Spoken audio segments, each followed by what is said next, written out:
Welcome to cube TV. నేను anchor Fatima. Revanth రెడ్డికి ఇప్పుడు తెలంగాణలో మంచి గ్రాఫ్ పెరుగుతోంది. కాంగ్రెస్ కు కూడా ఎక్కువ మంది ఎమ్మెల్యేలు లేరు కాబట్టి పదవుల విషయంలో కూడా పెద్దగా పోటీ ఉండట్లేదు. దాంతో రేవంత్ మీద ఒత్తిడి చాలా వరకు తగ్గుతుంది. కానీ రేవంత్ అక్కడితో ఆగట్లేదు. తనకు మరింత బలం పెరగాలని చూసుకుంటున్నారు. ఇందుకోసం ఇతర పార్టీల్లో నుంచి ఎవరు వచ్చినా సరే తన సంక్షేమంలోనే చేర్చుకుంటున్నారు. రేవంత్ రెడ్డి ఇలా చేరికలతో హూరెత్తించడం ఎందుకు అనే అనుమానాలు కాంగ్రెస్ లోనే వస్తున్నాయి. ఎందుకంటే నేతలు ఒక పార్టీలో ఎక్కువ అయితే వారికి పదవులు కూడా సరిపడా ఉండాలి. ఆ విషయం రేవంత్ రెడ్డికి కూడా తెలుసు. అయితే గతంలో కేసీఆర్ కూడా ఇదే పని చేశారు.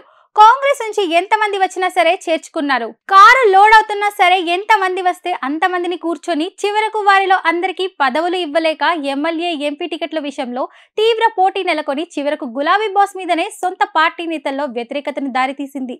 దాంతో వచ్చిన వారు వచ్చినట్లు పార్టీలో నుంచి వెళ్లిపోయారు.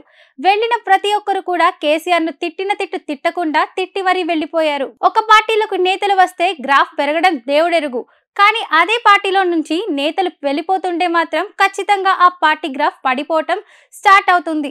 అప్పట్లో బీఆర్ఎస్ పరిస్థితి కూడా ఇలాగే తయారైంది. దాంతో కేసీఆర్ ఇమేజ్ కూడా డౌన్ అవడం స్టార్ట్ అయింది. ఇప్పుడు రేవంత్ రెడ్డి చేస్తున్న పని కూడా ఇలాగే ఉంది. ఆయన ఎవరు వచ్చినా చేర్చుకుంటున్నారు.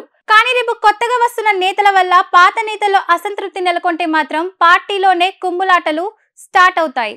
వాటిని పరిష్కరించలేక రేవంత్ ఇబ్బంది పడాల్సి వస్తుంది.